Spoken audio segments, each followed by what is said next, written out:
ఓం నమః శివాయ. ఓం నమో నారాయణాయ. ఓం శ్రీ స్వర్ణాకర్షణ కాల భైరవాయ నమో నమః. ఓం ఒటుక కాల భైరవాయ నమో నమః. హరి ఓం. మా ఛానల్కి స్వాగతం. చూస్తున్న వీక్షకులకు, ప్రేక్షకులకు, ప్రియ కాళభైరవ భగవద్బంధులకి స్వాగతం పలుకుతూ మమ్మల్ని ఎంతగానో ఆదరిస్తూ ఉండబడిన ప్రియ సోదరి మనులకు అందరికీ కూడా ముక్కోటి ఏకాదశి పండగ శుభాకాంక్షలు.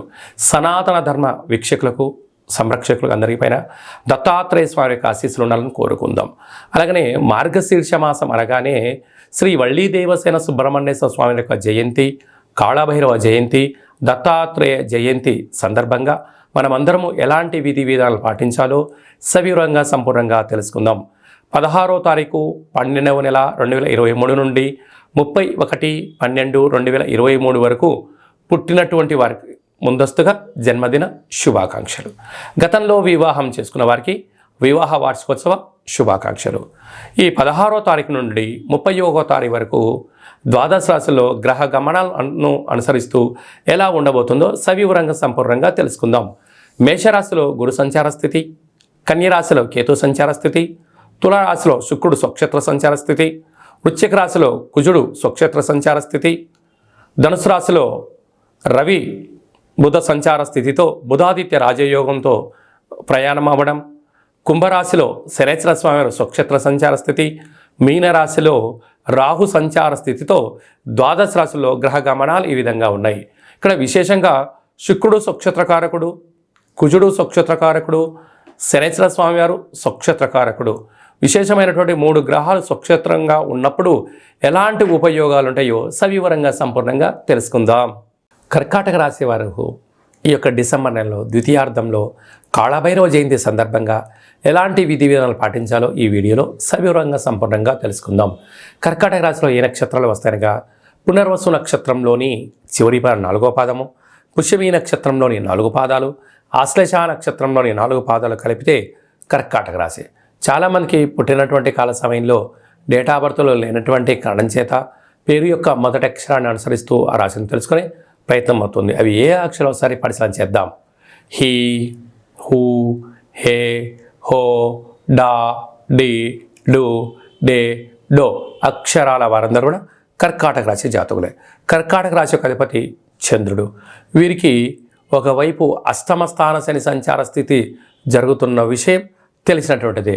తృతీయంలో కేతు సంచార స్థితి ఉండడం వలన అన్నదమ్ములతో, అక్కా చెల్లెలతో, తల్లిదండ్రులతో, గురువులతో సఖ్యతగా ఉండే ప్రయత్నం చేయండి. మానవ సంబంధాలుగా చూసే ప్రయత్నం చేయండి. ప్రతి సంబంధాన్ని మీరు దయచేసి ఆర్థిక సంబంధంగా భావించినట్లయితే రాబోయే కాలము గడ్డు కాలము అని చెప్పి గమనించాలి. అర్ధాష్టమ శుక్ర సంచార స్థితి ఉండడం వలన బంగారు ఆభరణాలు, విలువైనటువంటి వస్తువులు, ఫోను యొక్క లావాదేవీలు, ఓటీటీలు దొంగలించబడడం, మీ యొక్క మెసేజ్ని తస్కరించబడే అవకాశాలు చాలా అధికంగా ఉన్నాయి. తస్మాత్ జాగ్రత్త. సంతాన స్థానంలో కుజ సంచార స్థితి ఉండడం వలన నూతనంగా వివాహమైన వారికి సంతాన యోగం, పిల్లల యొక్క చదువులు, పిల్లల యొక్క అభివృద్ధి, పిల్లలను విదేశాలకు పంపించాలి, తరతరాల నుంచి వచ్చేటువంటి స్థిరచరాస్తులు మీ సొంతం కాబోతుందని చెప్పి గమనించాలి. 6వ స్థానంలో రవి బుధ సంచార స్థితి ఉండడం వల్ల బుధాదిత్య రాజయోగం కావడం వల్ల ప్రభుత్వ వృత్తి, ఉద్యోగ, వ్యాపార ప్రయత్నం చేసేవారికి బ్యాంకు లోన్లు రావడం, మంచి అవకాశాలు ఉండడం, సభల యందు, సమావేశాల యందు మాట్లాడేటువంటి అర్హత, యోగ్యత సంపాదిస్తూ ఉన్నతమైనటువంటి ఆరోగ్యకరమైనటువంటి ఆనందకరమైన జీవనాన్ని పొందబోతున్నారు. అష్టమంలో శని సంచార స్థితి ఉండడం వలన వీలైనంత వరకు మౌనంగా ఉండడం, అష్టమి తిథి ఎందున, పూర్ణిమి తిథి ఎందున, మీ జన్మ నక్షత్రం రోజున దూరావాయు జల ప్రయాణాలు పెట్టుకోకపోవడం యోగదాయకం అని చెప్పి గమనించాలి. భాగ్యస్థానంలో రాహు సంచార స్థితి ఉండడం వలన భార్య పైన భర్త, భర్త పైన భార్య, పార్ట్నర్షిప్ వ్యవహార కార్యక్రమాలు, ధనపరమైనటువంటి సేవారంగ కార్యక్రమం చేసేటప్పుడు ఎంతో గౌరవాన్ని ఇచ్చి పుచ్చుకోగలగాలి. ఎద్దటి వ్యక్తుల యొక్క మనసును బాధ పెట్టేటువంటి మాటలు మాట్లాడకుండా మౌనంగా ఉంటూ విజయానికి మేట్లు వేయగలిగితే రాబోయే కాలం సువర్ణ యుగం అని చెప్పి గమనించాలి. రాజస్థానంలో గురు సంచార స్థితి ఉండడం వలన వృత్తులలో, ఉద్యోగాల్లో, వ్యాపారాల్లో గృహ మార్పు, ఉద్యోగ మార్పు, ప్రమోషన్స్ మీకు యోగదాయకం అని చెప్పి గమనించాలి. నీటి వ్యాపారాలు, కూల్ డ్రింక్ బిజినెస్లు, కిరాణం షాపులు, అది ఏ కాకుండా petrol bunks, oils, crude oils business చేసేటువంటి వారు, గృహ భవన నిర్మాణ కార్యక్రమాలు, టూర్స్, ట్రావెల్స్ చేసేటువంటి వారందరికీ కూడా, చాలా హోటల్ కార్యక్రమాలు నడిపించే వారికి చాలా మంచి కాలము, శుచి శుభ్రత అవసరం అని చెప్పి గుర్తుపెట్టుకోవాలి. ఈ డిసెంబర్ నెలలో ద్వితీయార్థంలో ముఖ్యమైనటువంటి పండగల గురించి సవివరంగా సంపూర్ణంగా క్లుప్తంగా తెలుసుకుందాం. 17వ తారీఖున ధనుర్మాస ప్రారంభము. అనేక వెంకటేశ్వర స్వామి యొక్క దేవాలయంలో కానీ, రామాలయంలో కానీ, హనుమాన్ దేవాలయంలో కానీ ధనుర్మాస ప్రారంభ మహోత్సవ కార్యక్రమాలు జరుగుతూ ఉంటాయి. తిరుపావై సేవ జరుగుతూ ఉంటుంది. మనమందరము కూడా సేవలో పాల్గొందాం, స్వామివారికి ఆశీస్సులు పొందుదాం.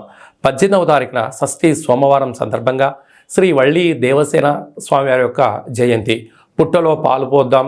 పంచముఖ నాగేంద్ర స్వామివారికి పాలు పోసి అభిషేకం చేసినట్లయితే జాతకంలో కుజదోషము, సర్పదోషము, నాగదోషము తొలగిపోయి వివాహం కాని వారికి వివాహము, సంతానం లేని వారికి సంతానము, ఉద్యోగం కావాలి అనుకున్న వారికి ఉద్యోగము, సంపూర్ణమైనటువంటి కుజ, సర్ప, నాగ, పితృదోషాలు తొలగిపోతాయని చెప్పి గమనించగలగాలి. 20వ తారీఖున అష్టమి బుధవారము. మనము కాలభైరవ జయంతి కనుక జయంతి రోజున స్వామివారి యొక్క కాలభైరవ అష్టకాన్ని విన్నా, కాలభైరవ స్వామి యొక్క పూజ చేసిన, కూష్మాండ దీపాన్ని వెలిగించిన అద్భుతమైనటువంటి మనకు అష్ట కష్టాలు తొలగిపోయి అష్టైశ్వర్య ప్రాప్తి కలుగుతుందని చెప్పి గమనించాలి. అలాగే మనకు ఇంట్లో కుదరకపోతే ఈ కిందనే మనం సంప్రదించినట్లయితే కాళభైరవ స్వామికి అభిషేకము, కూష్మాండ దీపము, కాళభైరవ యొక్క సౌభాగ్య ముడుపు కట్టి మీ పేరున పూజ చేయించడం జరుగుతుంది. కనుక వాట్సాప్ ద్వారా మీకు ఆన్లైన్ ద్వారా మీకు ప్రత్యక్ష ప్రసారం కూడా చూపించడం జరుగుతుంది. అలాగనే 26వ తారీఖున మార్గశిర మాస శుద్ధ పూర్ణిమ, ఇక దత్తాత్రేయ స్వామి యొక్క జయంతి కనుక మనకు సంవత్సరానికి వచ్చేది ఒకరోజు కనుక దత్తాత్రేయ స్వామిని స్మరించడం, ధ్యానించడం, గురుచరిత్ర పారాయణం చేయడం, శునకపు మహారాజులకు కానీ, గోమాతలకు కానీ, పచ్చిగడ్డిని కానీ ఆహారాన్ని దానం చేయడం వల్ల సంపూర్ణంగా మనం ఋగ్వేదము, యజుర్వేదము, సామవేదము, అధర్వణ వేదాన్ని చదివినా, పారాయణం చేసినా, విన్నా ఎంత పుణ్యం కలుగుతుందో మనం కూడా దత్తాత్రేయ స్వామివారి యొక్క దర్శనము, పఠనము, శ్రవణము యోగదాయకం అని చెప్పి గమనించగలగాలి. ఇంకను ఈ డిసెంబర్ నెలలో ద్వితీయార్థంలో అద్భుతమైన విజయం సాధించగలగాలి అన్నట్టయితే ఏం చేయాలో కూడా మనం తెలుసుకుందాం. ఈ యొక్క పాత్రను కంచు పాత్ర అంటారు. కాళభైరవ స్వామివారి యొక్క స్వర్ణ ఆకర్షణ అక్షయ పాత్ర అంటారు. మనకు రాసులు 12 ఎలా ఉంటాయో ఇందులో 12 రాసులను అచ్చు వేయడం జరుగుతుంది. ఈ యొక్క పాత్రను మన అరచేతిలో ఇలా పెట్టుకొని ప్రతిరోజు ఉదయము, సాయంత్రము పూజ చేసిన తదనంతరము 2 అగరబత్తులు వెలిగించి తిప్పి పక్కన పెట్టి మన మనసులో ఏదైతే కోరుకొని ఇలా ఒక్కసారి ఇలా శబ్దం చేసినట్లయితే ఓంకార శబ్దం రావడం జరుగుతుంటుంది. ఇలాగా ఇక్కడ